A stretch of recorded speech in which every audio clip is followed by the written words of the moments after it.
El bebé del millonario tenía solo 2 horas de vida, hasta que la hija de la limpiadora hizo lo imposible. El sonido era siempre el mismo, monótono, metálico, implacable. En la habitación 317 de la unidad de cuidados intensivos neonatales, cada pip del monitor cardíaco caía como un martillazo invisible sobre el pecho de quienes lo escuchaban. No marcaba vida, marcaba tiempo, tiempo que se acababa. El aire estaba cargado de antiséptico, luces blancas y una tensión que no se decía en voz alta, pero que todos sentían. En el centro de la habitación, rodeado de tubos, cables y máquinas de última generación, yacía Gabriel Ríos, el hijo de uno de los hombres más poderosos del país. Era tan pequeño que parecía frágil incluso para existir. Su piel tenía un tono pálido, casi gris, y su pecho subía y bajaba solo porque una máquina se lo ordenaba. No había llanto, no había fuerza, solo resistencia mecánica. Para Héctor Ríos, aquel silencio era insoportable, no porque temiera perder a su hijo, sino porque no podía controlarlo. Estaba de pie junto a la cuna, impecable en su traje oscuro, con un reloj de lujo brillando bajo la luz hospitalaria. Había comprado hospitales, empresas, jueces, silencios, pero ese sonido, ese maldito pip, no obedecía a nadie. El doctor Salazar, jefe de neonatología, observaba los monitores con una expresión que solo tienen los médicos cuando ya han hecho todo lo posible. 30 años de experiencia no lo habían preparado para enfrentar a un hombre que creía que el dinero podía negociar con la muerte. Salazar sabía leer cuerpos, estadísticas y probabilidades, y todas decían lo mismo. Gabriel estaba perdiendo la batalla. ¿Cuánto falta?, preguntó Héctor sin mirar al médico, como si hablara de una junta directiva. Dígame números, tiempo, opciones. Salazar tragó saliva. No respondió de inmediato. El silencio fue más cruel que cualquier diagnóstico. En el pasillo, lejos de los trajes caros y las palabras técnicas, una mujer empujaba un carrito de limpieza. Se llamaba María. Llevaba más de 10 horas trabajando y aún le faltaban 2 pisos. Nadie la miraba. Nadie sabía su nombre. A su lado caminaba su hija Eva, una niña de 7 años que no hablaba, pero lo observaba todo con unos ojos demasiado grandes para su rostro delgado. Eva se detuvo frente al vidrio de la habitación 317. No entendía qué era una UCI ni qué significaban las máquinas, pero reconocía algo que le era familiar: la soledad. Vio al bebé inmóvil, vio al hombre rígido, vio el miedo flotando en el aire. Sus dedos pequeños se apoyaron contra el cristal, como si quisiera atravesarlo. María tiró suavemente de la mano de su hija. «No mires, Eva», susurró. «No es nuestro lugar». Pero la niña no se movió. Algo en esa habitación la llamaba, como si una parte de ella supiera que allí se estaba librando una batalla que nadie más podía ganar. Dentro de la sala el monitor cambió apenas su ritmo. Un segundo más entre cada latido. Nadie lo notó. Héctor seguía discutiendo cifras imposibles. El médico evitaba su mirada.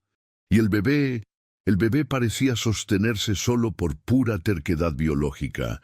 Mientras todos discutían qué más se podía pagar, nadie se preguntó qué más se podía sentir. Y en ese olvido comenzó a gestarse el milagro más peligroso de todos.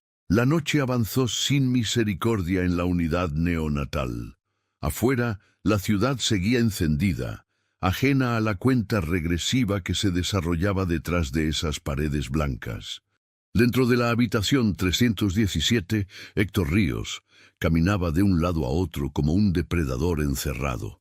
Cada paso suyo resonaba con autoridad, como si el suelo mismo le debiera obediencia. Pero el sonido del monitor seguía marcando su propio ritmo, indiferente a su apellido. «No me diga que no hay opciones», insistió Héctor, clavando la mirada en el doctor Salazar. «Siempre hay una opción. Si este hospital no puede, compro otro. Si este equipo no sirve, traigo uno nuevo. Salazar lo escuchó en silencio. No era la primera vez que veía a alguien intentar negociar con la biología, pero sí la primera vez que notaba tanto miedo disfrazado de soberbia. «Señor Ríos», dijo finalmente el médico, «su hijo no necesita más máquinas. Necesita tiempo, y el tiempo no lo tenemos». La frase cayó pesada como una losa. Héctor apretó la mandíbula. Para él, el tiempo siempre había sido algo que se compraba o se imponía. Se acercó a la incubadora y observó a Gabriel con distancia, como si mirarlo demasiado de cerca pudiera hacerlo real. Nunca había cargado a su hijo sin ayuda. Nunca se había permitido sentir el peso de ese cuerpo diminuto. Había delegado el cuidado a enfermeras, especialistas, horarios. Amar, en su mundo, era proveer, y eso lo había hecho bien, o eso creía. En el pasillo, María terminó de limpiar un tramo de piso y se sentó unos segundos a descansar. Eva seguía de pie, mirando hacia la habitación. No lloraba, no hablaba, pero algo en su postura indicaba una concentración profunda, como si escuchara una música que nadie más percibía. «Vámonos, hija», dijo María con cansancio. «Falta mucho todavía». Eva negó con la cabeza. Sus ojos no se apartaron del vidrio. Para ella, ese bebé no era el hijo de un millonario. Era solo un niño solo. Y la soledad era un idioma que conocía bien. Dentro de la sala, el monitor volvió a variar. Un pitido irregular, apenas perceptible. Salazar lo notó de reojo y se acercó. No era una mejoría, pero tampoco una caída abrupta. Era resistencia, una palabra que no aparecía en los manuales. «¿Qué significa eso?», preguntó Héctor siguiendo la mirada del médico. «Significa que aún está luchando», respondió Salazar. «No sé por qué, pero lo está haciendo». Héctor frunció el ceño. Luchar sin garantías no era algo que él respetara. En ese mismo instante, una enfermera salió apresurada de otra sala y la puerta de la 307 quedó entreabierta por unos segundos. Nadie lo notó. Nadie, excepto Eva. La niña sintió que algo se abría. No solo una puerta, sino una posibilidad. Su mano pequeña se deslizó fuera de la de su madre, mientras Héctor seguía creyendo que el control era poder y la ciencia aceptaba sus límites. Una niña muda dio un paso adelante, sin saber que estaba a punto de cambiarlo todo. La puerta quedó abierta apenas un respiro de tiempo, lo suficiente para que el silencio del pasillo se mezclara con el zumbido constante de las máquinas. Eva avanzó sin prisa, como si supiera que correr rompería algo invisible. Sus zapatos gastados no hicieron ruido sobre el piso brillante. Para ella no estaba entrando a un lugar prohibido, estaba cruzando hacia alguien que la necesitaba. La habitación 317 parecía más grande desde adentro. Las luces blancas caían con dureza sobre la incubadora, haciendo que el cuerpo diminuto de Gabriel se viera aún más frágil. Eva se detuvo a unos pasos. No tocó nada. Observó. Sus ojos recorrieron los tubos, los cables, las pantallas llenas de números incomprensibles. No vio tecnología, vio barreras. Héctor seguía discutiendo en voz baja con el doctor Salazar, de espaldas a la puerta. Hablaban de dosis, de protocolos, de tiempos improbables. Ninguno notó la presencia de la niña. El monitor marcó otro latido irregular. Pip, pip, un ritmo cansado, pero obstinado. Eva dio un paso más. Su respiración se acompasó con el sonido del monitor, como si intentara imitarlo. Había aprendido desde muy pequeña a escuchar sin oídos, a entender sin palabras. El mundo no siempre se explicaba, a veces solo se sentía, y lo que sentía ahí era tristeza. Se acercó a la incubadora y apoyó las manos en el borde de metal. El frío la hizo estremecerse. Miró el rostro de Gabriel inmóvil, con los párpados cerrados y la piel pálida. Para ella no estaba dormido, estaba solo. Y la soledad, lo sabía bien, duele más cuando nadie la nombra. Del otro lado del vidrio, María regresaba del baño y vio la escena. Su corazón se detuvo. «¡Eva!», susurró con pánico. «No», pero la palabra no salió a tiempo. El mundo adulto siempre llega tarde. Eva levantó su mano derecha. Dudó un segundo. No por miedo a castigos, sino por respeto. Luego extendió el dedo índice, pequeño, con las uñas cortas y un poco manchadas de tierra seca del patio del hospital. No pensó en bacterias ni en normas. Pensó en consolar. El contacto fue leve. Apenas la punta del dedo rozó la mejilla de Gabriel. No hubo chispas ni luces, solo piel con piel. En ese instante, el monitor cambió su sonido. Un latido más firme. Luego otro. El pecho del bebé se movió con un esfuerzo propio, mínimo, pero real. Eva frunció el ceño, como si hubiera escuchado una respuesta. Mantuvo el dedo allí sin moverse. Por primera vez en días, Gabriel reaccionó. Un gesto diminuto, casi imperceptible, pero era un gesto. Vida reconociendo vida. Mientras el milagro comenzaba en silencio, el mundo adulto estaba a punto de entrar en escena. Y no todos los milagros sobreviven cuando el miedo y el poder descubren que no mandan.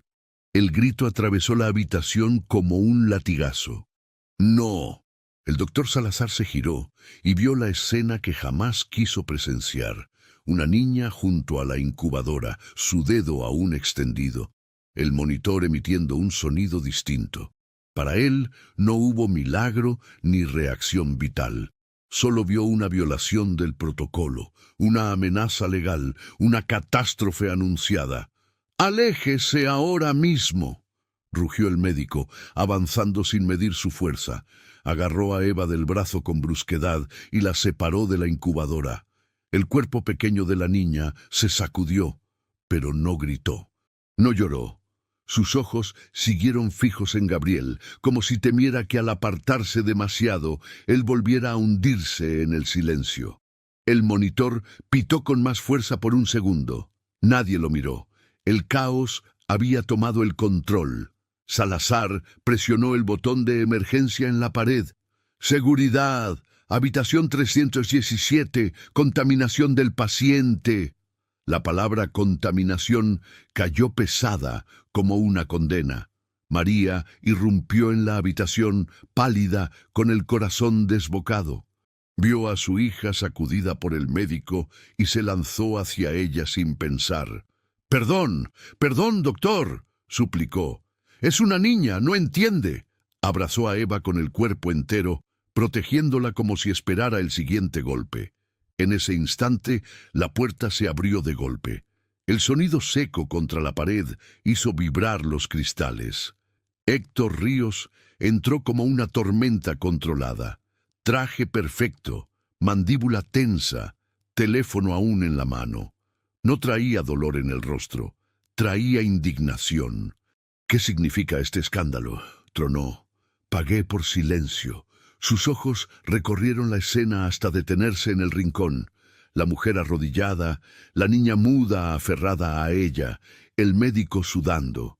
Salazar habló primero con la voz quebrada por el miedo. «Señor Ríos, esta niña tocó a su hijo. Rompió el campo estéril. Sus manos estaban sucias». El silencio posterior fue más aterrador que los gritos. Héctor caminó lentamente hacia ellas. Cada paso resonaba como un juicio. Se detuvo frente a María y Eva. «¿Lo tocó?», preguntó en un susurro frío. María levantó la vista temblando. «No quiso hacer daño, señor. Es muda». «Cállese», cortó Héctor. «No me importa». Se inclinó, invadiendo su espacio, el rostro encendido de ira. «Tu hija acaba de poner sus manos sucias sobre mi hijo moribundo. ¿Sabes quién soy?». Sacó un fajo de billetes sin contarlos y los arrojó contra ellas. El dinero cayó sobre el cabello de Eva como una lluvia humillante. «Estás despedida. Desaparezcan». Ahora, María no tocó el dinero. Se puso de pie con dignidad temblorosa, tomó la mano de su hija y habló con una voz rota pero firme.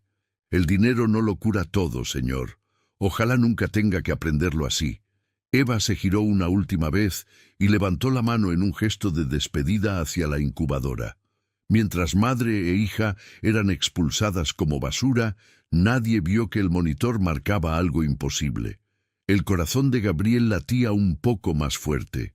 Y el hombre que creía controlarlo todo acababa de echar a la única esperanza. La puerta de la habitación 317 se cerró con un clic seco, y el eco de los pasos de seguridad alejándose dejó un silencio más pesado que cualquier alarma. El aire parecía haberse vuelto denso. Héctor Ríos se quedó de pie, inmóvil, observando la incubadora como si fuera un objeto defectuoso que se negara a obedecer. El dinero había hablado, había gritado, había humillado, y aún así, el sonido del monitor seguía marcando su propia ley. El doctor Salazar regresó a la mesa metálica y revisó los análisis más recientes. El papel térmico salió chirriando, lento, como si la máquina también dudara. Se quitó las gafas y se frotó el puente de la nariz con cansancio. Su lenguaje corporal decía lo que su voz aún evitaba. Héctor lo notó y habló sin girarse, con el tono de quien exige resultados en una junta. «Hable. ¿Cuánto daño hizo esa niña?»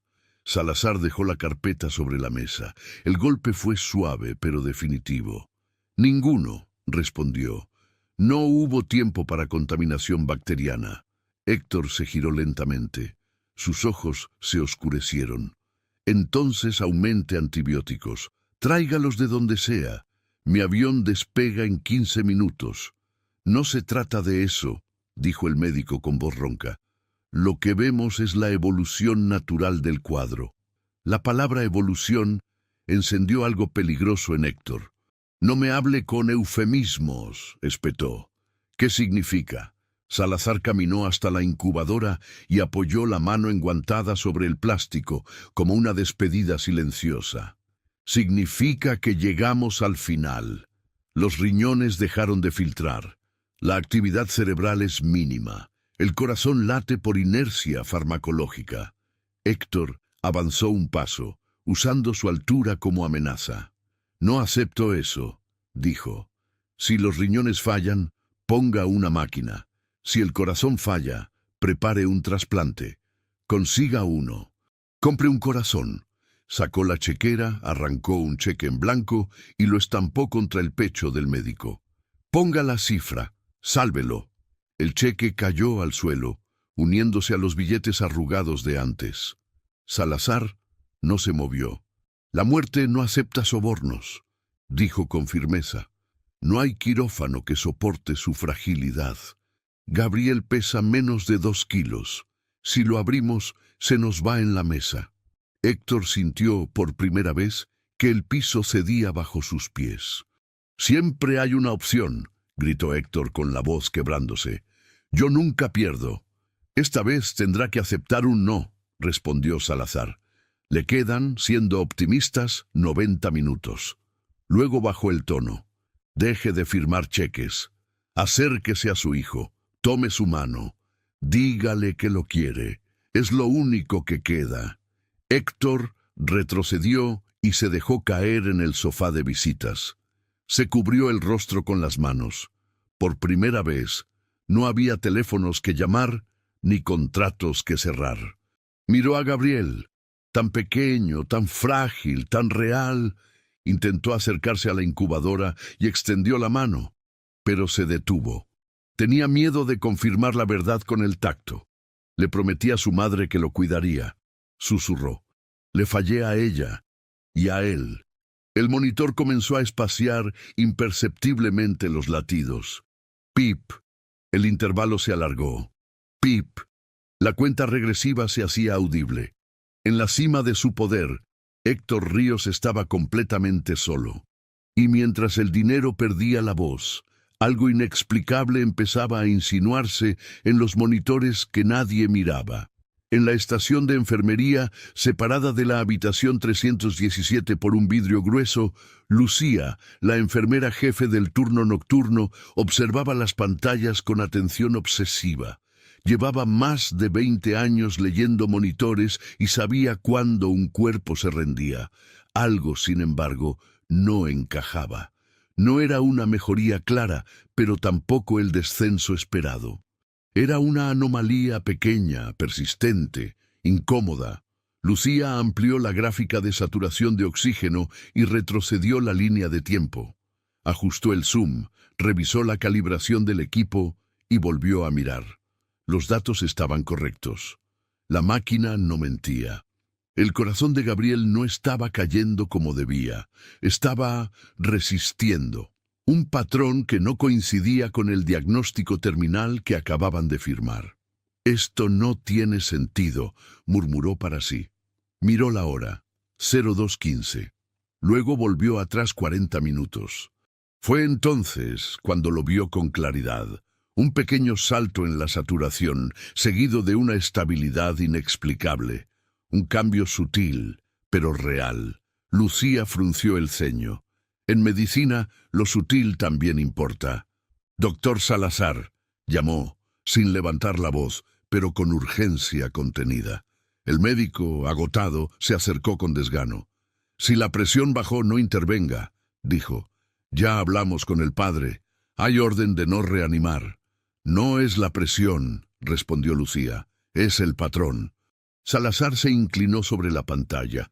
Al principio no dijo nada. Luego pidió que ampliara otra gráfica. Sus ojos, entrenados para la catástrofe, tardaron unos segundos en aceptar lo que veían. No era una recuperación milagrosa. Era algo más inquietante. Una respuesta fisiológica donde no debía haber ninguna. «¿Desde cuándo ocurre esto?», preguntó en voz baja. Lucía señaló el punto exacto. «Desde aquí». Salazar siguió la línea con el dedo, hasta el momento preciso en que la habitación 317 se había llenado de gritos, dinero y expulsiones. El médico tragó saliva, recordó la escena, la niña, el toque, el caos. Sacudió la cabeza, intentando mantenerse racional.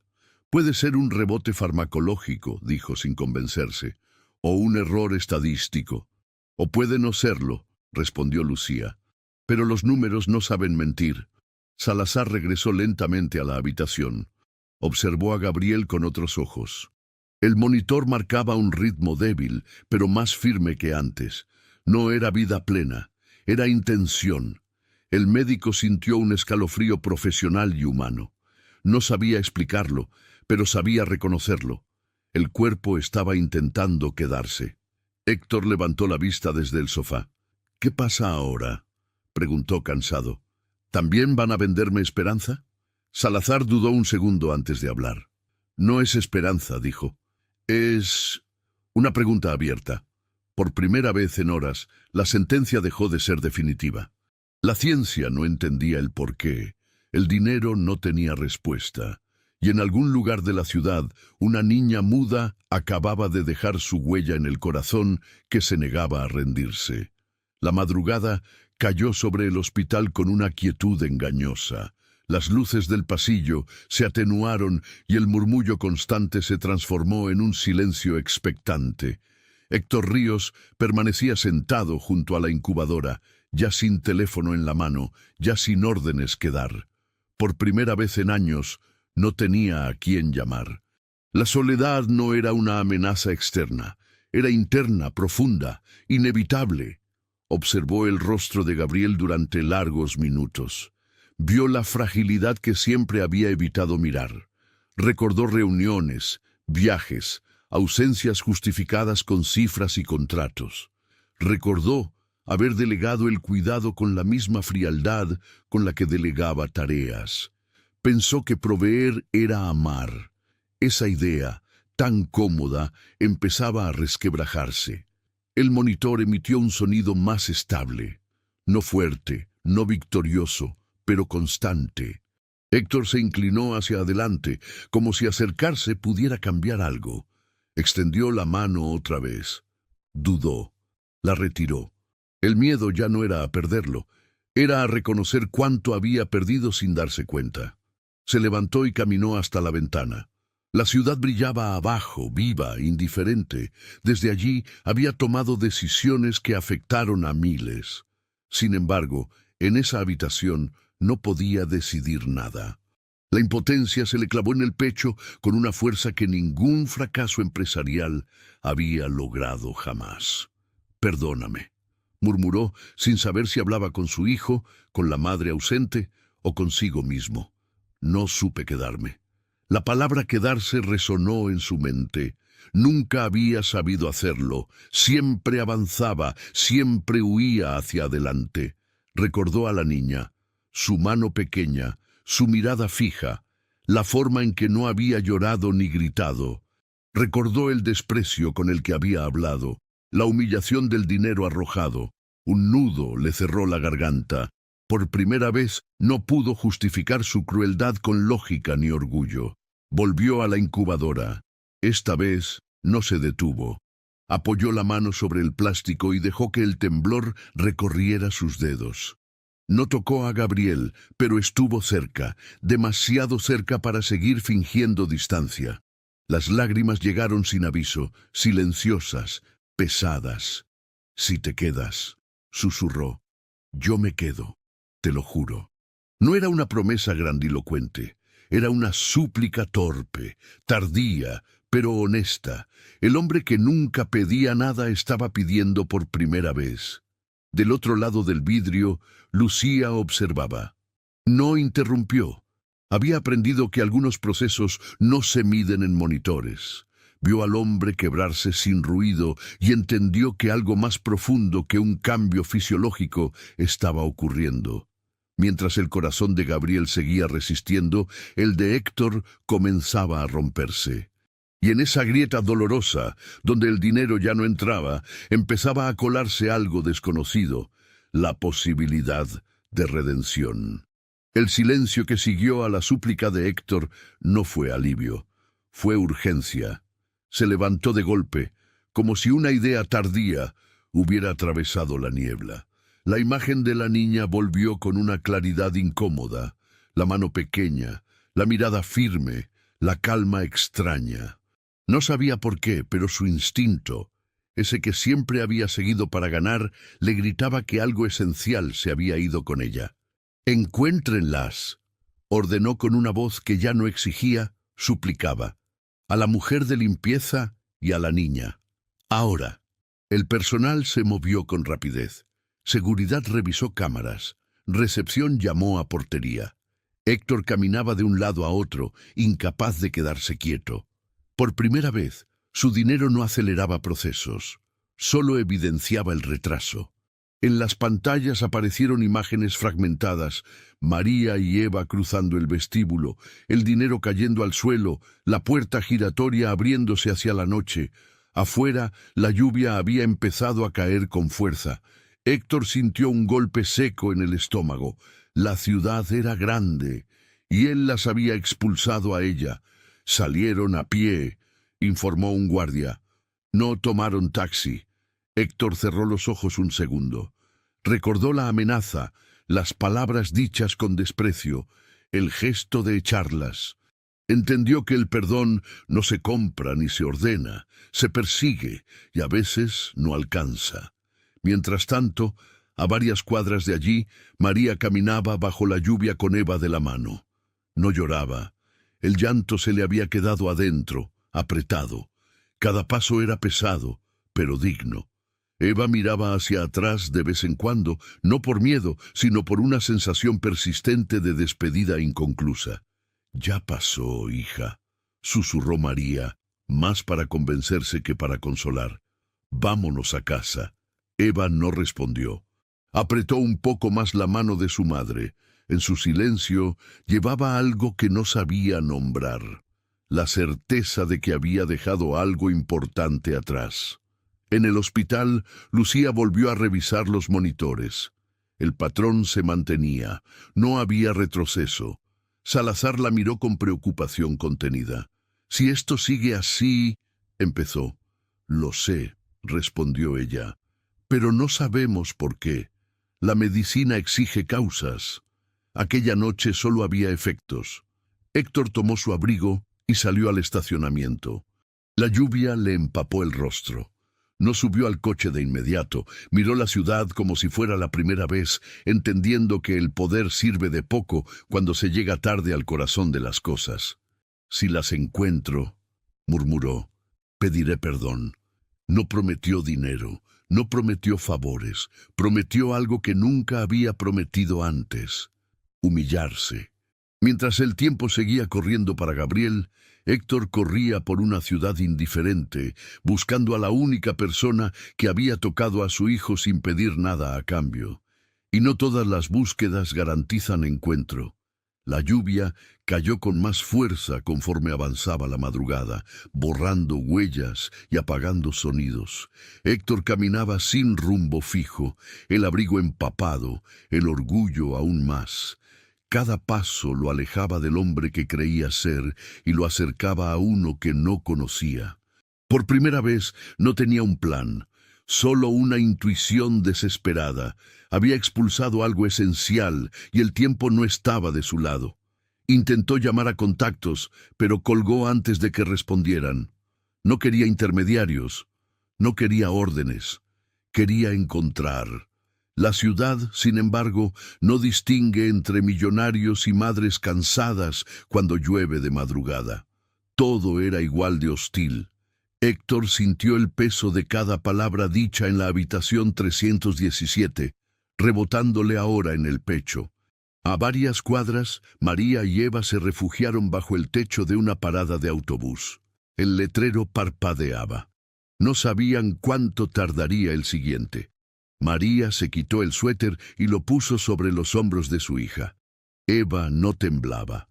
Miraba la lluvia como si escuchara algo que nadie más oía. ¿Estás bien?, preguntó María, acariciándole el cabello. Eva asintió.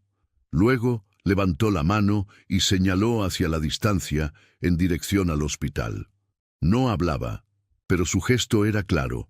María bajó la mirada. Sabía lo que su hija sentía. También sabía que volver significaba exponerse otra vez a la humillación. En el hospital, el monitor marcó una ligera variación. Lucía ajustó la pantalla y llamó a Salazar. «Sigue estable», dijo. «No debería». El médico apretó los labios. «La ciencia exige explicaciones. La vida a veces no las da». Ambos sabían que el margen era estrecho. Muy estrecho. Héctor se detuvo frente a un semáforo en rojo. El reflejo de las luces se mezcló con la lluvia en el asfalto. Pensó en su hijo, pensó en la niña, pensó en el toque. Por primera vez dejó de preguntarse cómo y empezó a preguntarse por qué. Y esa pregunta dolió más. En la parada, el autobús apareció finalmente, rechinando al frenar.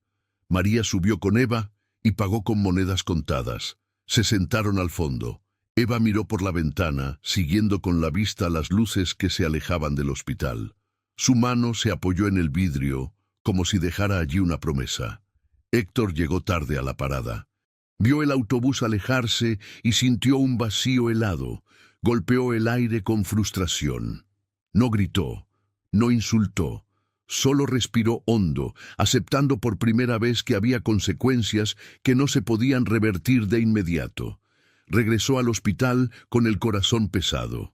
En el ascensor, su reflejo le devolvió un rostro cansado, desarmado. Cuando las puertas se abrieron, lo primero que escuchó fue el monitor. No más rápido, no más lento, constante, un hilo de tiempo ganado.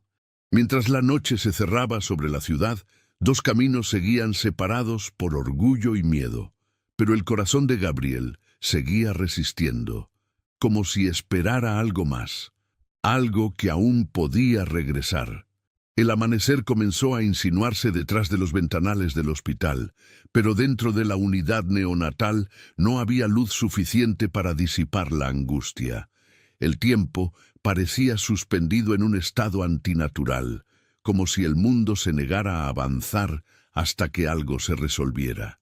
Gabriel seguía allí, pequeño, frágil, sostenido por máquinas que ya no prometían salvación, solo aplazamiento.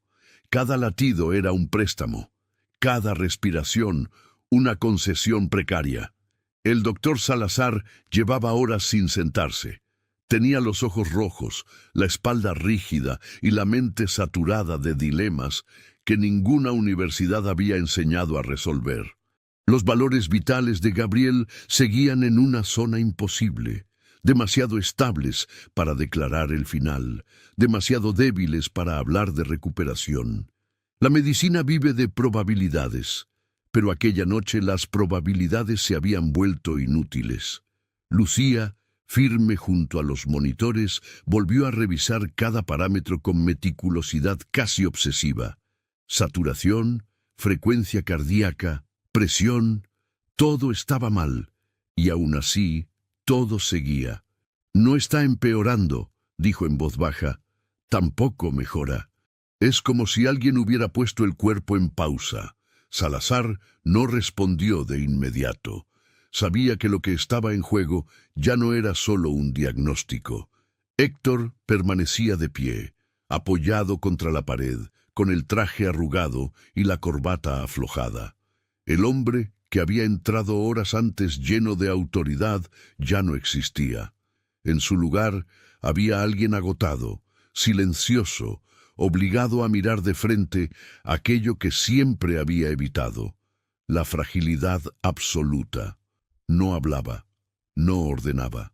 Observaba, y eso le dolía más que cualquier pérdida económica.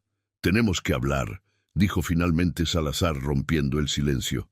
Héctor levantó la vista despacio. «Hable. Si los valores caen, tendremos que respetar la orden de no reanimar. No por negligencia, sino por humanidad».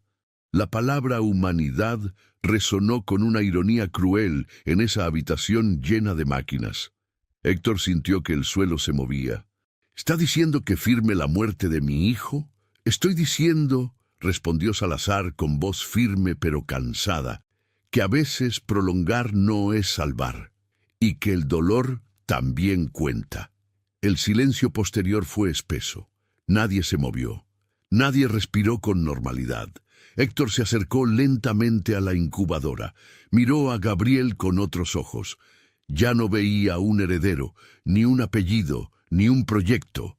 Veía un bebé, un ser diminuto que no entendía de contratos ni de poder. Extendió la mano y esta vez no la retiró. Tocó el plástico. Cerró los ojos. «No sé cómo hacer esto», admitió en un susurro roto. Lucía observó la escena con los labios apretados. Había visto padres gritar, negar, huir. Rara vez veía a uno quedarse cuando ya no podía mandar. Aquello importaba, mucho más de lo que decían los monitores. «Todavía hay algo», dijo casi con miedo de decirlo. «No sé qué es, pero hay algo». Salazar miró nuevamente las gráficas. El mismo punto, el mismo instante. Siempre después de aquel toque prohibido. No podía escribir eso en un informe médico, no podía explicarlo, pero tampoco podía ignorarlo. Por primera vez en su carrera, dudó no de la ciencia, sino de sus límites. Mientras el sol comenzaba a salir y la decisión más dura seguía sin firmarse, una pregunta empezó a flotar en la habitación 317. ¿Y si la vida no se estaba aferrando a las máquinas, sino a algo que el dinero expulsó? El amanecer entró al hospital como un visitante tímido, filtrándose por las rendijas de los ventanales sin atreverse a iluminar del todo la unidad neonatal. No era un nuevo día, era una extensión dolorosa de la noche. Héctor permanecía de pie, con los hombros encorvados, como si el peso de las horas lo hubiera doblado desde dentro. Nunca había pasado una noche sin dormir por alguien más. Aquella vigilia forzada lo estaba cambiando, aunque aún no sabía cómo. El monitor seguía marcando un ritmo irregular pero constante. No era estabilidad, pero tampoco era caída. Ese estado intermedio era el más cruel, porque no permitía rendirse ni celebrar. Lucía lo sabía. Salazar también. Ambos se movían con cuidado, como si cualquier palabra pudiera inclinar la balanza hacia un lado irreversible. La medicina, acostumbrada a tomar decisiones firmes, se encontraba atrapada en un limbo ético que nadie quería nombrar. Héctor volvió a sentarse en el sofá de visitas. Sus manos, antes seguras, ahora temblaban levemente. Miró sus dedos como si no los reconociera. Esas manos habían firmado contratos millonarios, habían despedido personas, habían lanzado dinero como castigo. Y ahora no podían hacer nada útil. Esa inutilidad le resultaba insoportable, pero también reveladora. Cerró los ojos y la imagen regresó sin permiso. La niña siendo apartada con brusquedad, el dinero cayendo al suelo, la mirada de Eva fija en la incubadora. No había reproche en esos ojos, solo una tristeza profunda. Héctor sintió un nudo en la garganta. Por primera vez, no pudo justificar su conducta con estrés ni urgencia.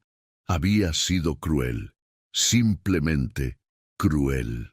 «Doctor», dijo con la voz apagada, si hubiera una mínima posibilidad». Salazar lo miró con atención, no con esperanza, sino con honestidad.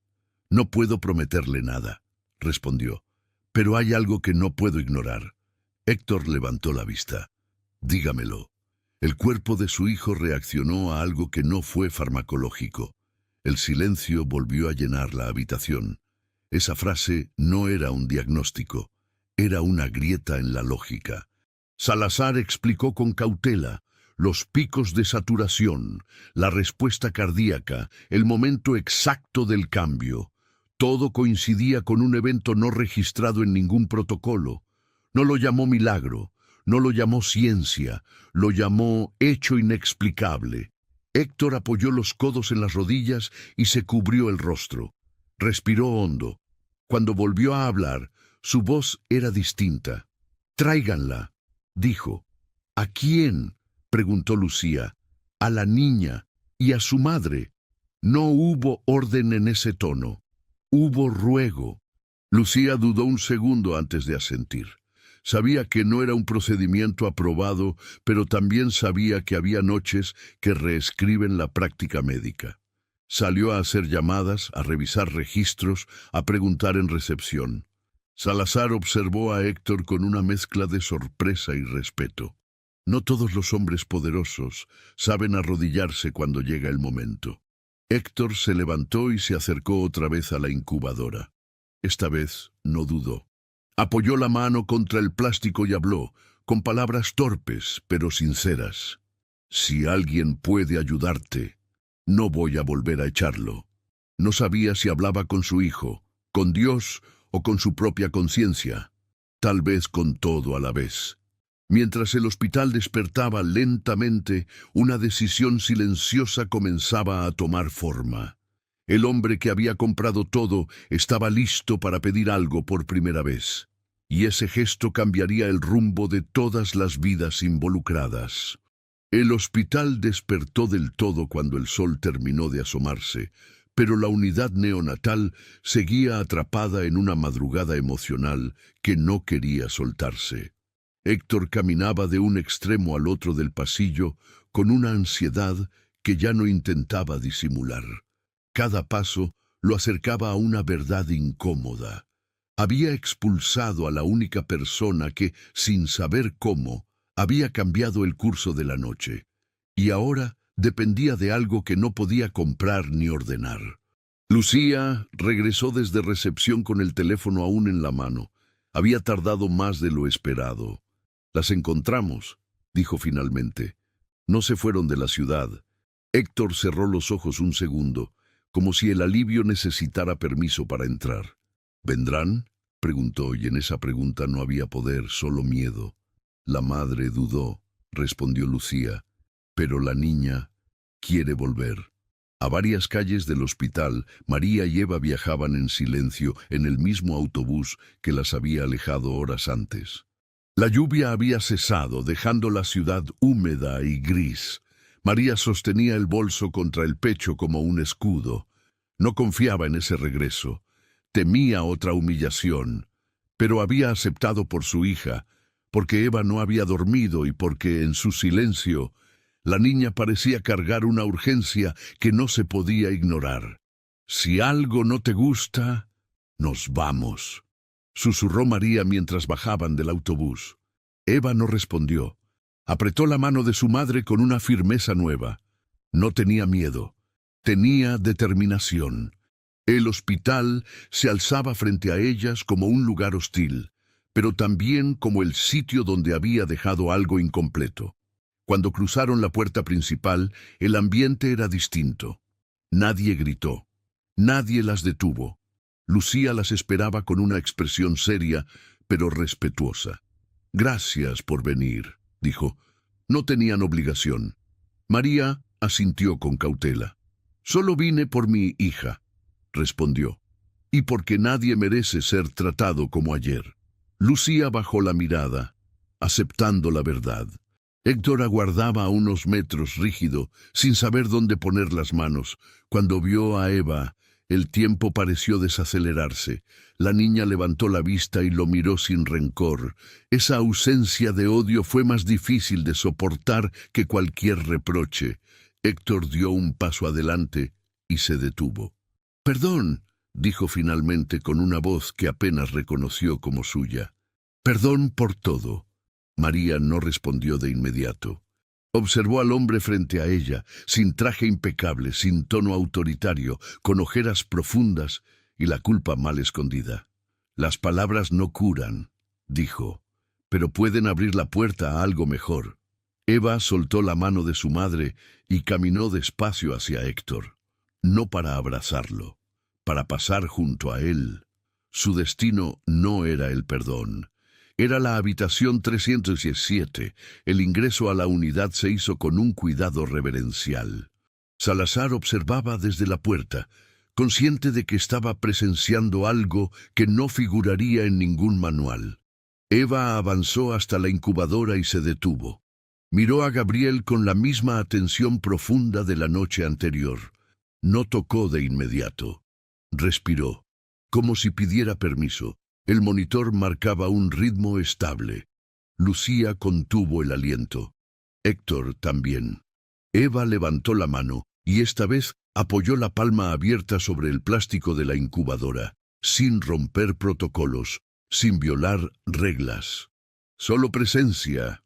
El sonido del monitor no cambió de golpe, pero no cayó, y eso, para todos, fue suficiente para creer. Mientras la niña permanecía en silencio junto a la incubadora, algo comenzó a ordenarse sin explicación. No era un milagro ruidoso, era una continuidad frágil, insistente, como si la vida hubiera decidido esperar un poco más. El silencio en la habitación 317 ya no era el mismo. No era ese silencio pesado que anuncia despedidas, sino uno distinto, expectante, casi reverente. Nadie se atrevía a hablar en voz alta, como si cualquier palabra pudiera asustar a algo invisible que por fin había decidido permanecer. El monitor seguía sonando con un ritmo irregular, pero sostenido, como un corazón que aún no confiaba del todo, pero tampoco quería irse. El doctor Salazar revisaba los parámetros una y otra vez, con la incredulidad escrita en el rostro. Ajustó la pantalla, pidió nuevos análisis, solicitó una ecografía urgente. No era euforia lo que sentía, sino una cautela profunda. Había visto falsas esperanzas antes, pero aquello era diferente. No había retroceso. El cuerpo de Gabriel estaba respondiendo lentamente, como si hubiera encontrado una razón para resistir más allá de la química. Lucía anotaba cada cambio con una precisión casi ceremonial. Cada punto decimal importaba. Cada minuto ganado era una victoria silenciosa. En 20 años de carrera, nunca había sido testigo de una transición tan delicada entre la muerte anunciada y una posibilidad real. No se atrevía a llamarlo recuperación, pero sí algo que la ciencia no podía ignorar: voluntad biológica. Héctor observaba todo desde un rincón, sin intervenir. No preguntaba cifras, no exigía pronósticos. Su postura había cambiado por completo. Ya no estaba allí como dueño de nada, sino como testigo. Cuando Eva se movía cerca de la incubadora, Él contenía la respiración, no por miedo al protocolo, sino por respeto. La niña no hacía nada extraordinario. Simplemente estaba. María permanecía sentada junto a la pared, con las manos entrelazadas y la espalda recta. No confiaba aún. Había aprendido a no ilusionarse rápido, pero algo en el ambiente le decía que no estaban perdiendo el tiempo.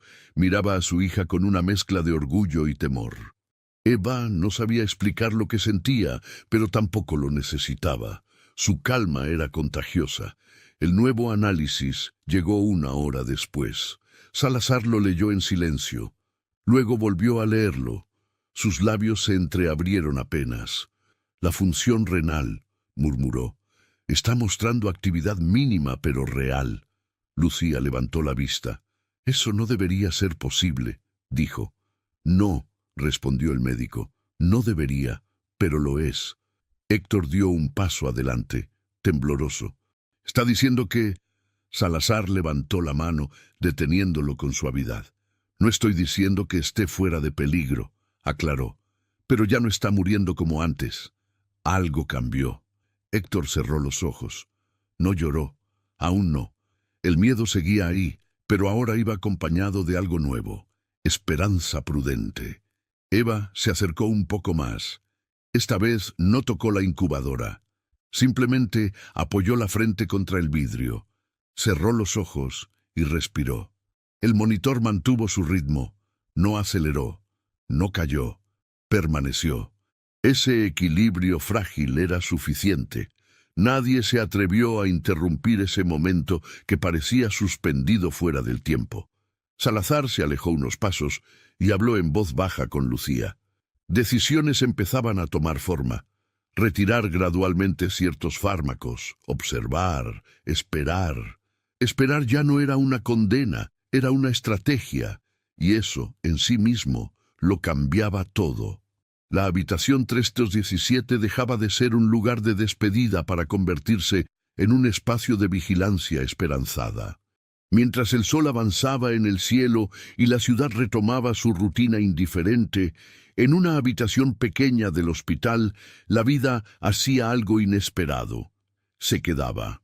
Pero aún faltaba la prueba más difícil, la que no se mide con monitores, sino con el corazón humano. La noticia de la leve mejoría no se anunció con júbilo ni con titulares. Se deslizó por los pasillos del hospital como un secreto frágil que nadie quería romper. En la unidad neonatal, cada movimiento se hacía con un cuidado casi religioso. Gabriel seguía conectado a máquinas, seguía siendo vulnerable, pero ya no era un cuerpo que se despedía, era un cuerpo que resistía. Y esa diferencia, sutil pero enorme, empezaba a transformar a todos los que lo rodeaban. Héctor salió por primera vez de la habitación 317 y caminó solo hasta la pequeña capilla del hospital. No era un hombre de fe, nunca lo había sido. Para él, creer había sido siempre una debilidad ajena. Sin embargo, esa mañana, sin pensarlo demasiado, se sentó en uno de los bancos de madera. No rezó de inmediato. Permaneció en silencio, con la cabeza gacha, enfrentándose a algo que nunca había enfrentado, su propia pequeñez. Recordó su vida como una sucesión de conquistas. Recordó haber confundido respeto con miedo, amor con provisión, autoridad con dominio. Por primera vez vio con claridad el daño invisible que había causado sin darse cuenta, no solo a María y a Eva, sino a su propio hijo. Comprendió que la ausencia también es una forma de abandono, y que él había estado ausente incluso estando presente. Cuando volvió a la unidad, su forma de caminar había cambiado. No entró dando órdenes. Se detuvo en la puerta, respiró hondo y pidió permiso con la mirada. Lucía lo observó con atención. No vio al empresario poderoso. Vio a un padre cansado. Le permitió pasar sin decir una palabra. A veces, el mayor gesto de respeto es no estorbar un cambio verdadero. Héctor se acercó a María. No llevaba dinero en las manos. No llevaba promesas grandilocuentes. No puedo borrar lo que hice, dijo con voz firme pero humilde. Pero necesito que sepa algo. Nunca debí tratarla así. María lo miró largo rato antes de responder. El perdón no se exige, dijo. Se demuestra con hechos. Héctor asintió. Por primera vez entendía el significado de esa frase. Se volvió hacia Eva y se agachó para quedar a su altura. No intentó tocarla, no invadió su espacio. Gracias, dijo simplemente. Eva lo miró en silencio. Luego, con un gesto pequeño pero claro, apoyó su mano en el pecho de Héctor. No fue un acto simbólico calculado, fue instintivo. Héctor sintió un nudo inmediato en la garganta. Aquella niña no le estaba concediendo poder, le estaba ofreciendo humanidad. Los médicos continuaron con los ajustes. Menos fármacos, más observación. Cada decisión se tomaba con una prudencia extrema. Gabriel respondía lentamente, como si cada avance fuera un paso deliberado. Salazar sabía que aún no podían cantar victoria, pero también sabía que la línea se había movido. Ya no estaban conteniendo una muerte, estaban acompañando una vida. Héctor permaneció horas junto a la incubadora sin hablar. No tocó el teléfono, no revisó correos. El mundo exterior dejó de existir. Cuando Gabriel abrió los ojos por un segundo, Héctor contuvo el aliento. No fue una mirada consciente, pero fue suficiente para quebrarlo. Las lágrimas cayeron sin resistencia. Ya no tenía nada que defender. María observó la escena con una mezcla de cautela y esperanza. No idealizaba el cambio. Sabía que la soberbia no desaparece en una noche, pero también sabía reconocer una grieta honesta. Y en esa grieta, quizá, podía crecer algo distinto. Eva se sentó a su lado y apoyó la cabeza en su hombro, cansada pero en paz.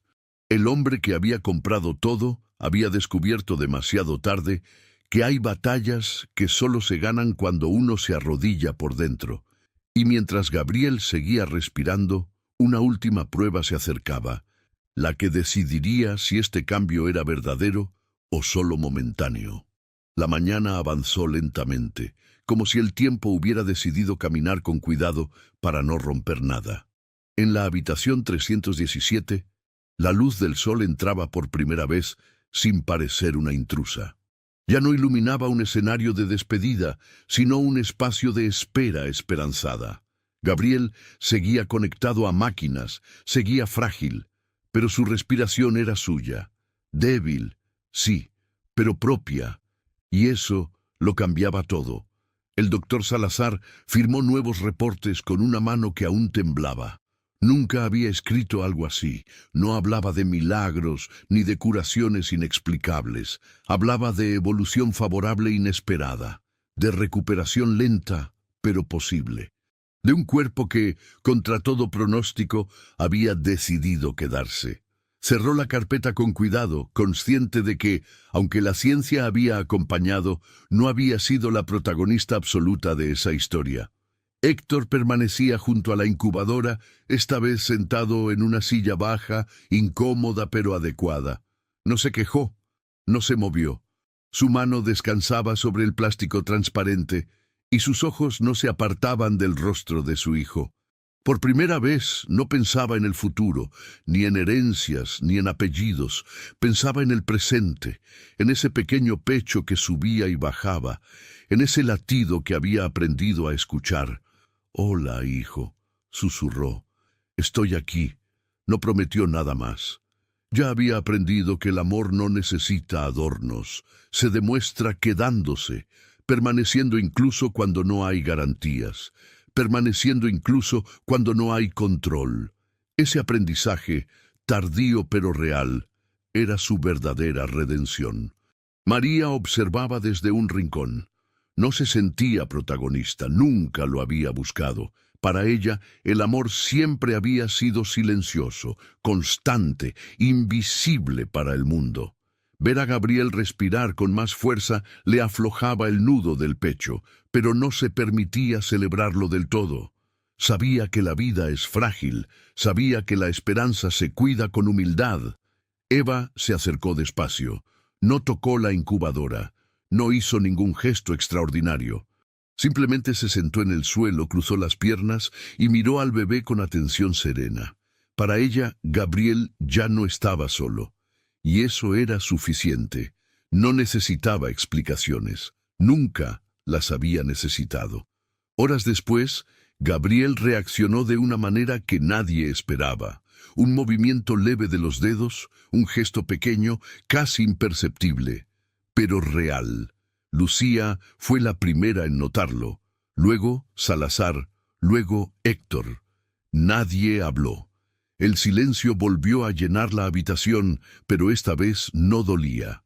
Esta vez sostenía. Las semanas siguientes fueron lentas. No hubo milagros instantáneos ni finales exagerados. Hubo avances mínimos, retrocesos controlados, noches largas, pero hubo algo constante, presencia. Héctor estuvo allí todos los días, aprendió a sostener a su hijo por primera vez, aprendió a cambiar pañales, a cantar mal, a llorar sin vergüenza, aprendió que el amor no se delega.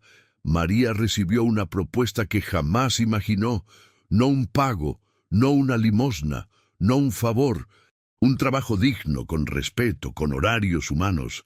Pero más importante aún, una disculpa pública, sincera, sin cámaras.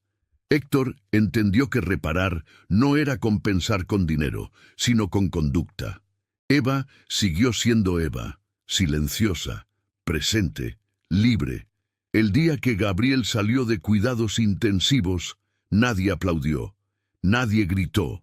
Se abrazaron en silencio, porque algunas victorias no necesitan ruido.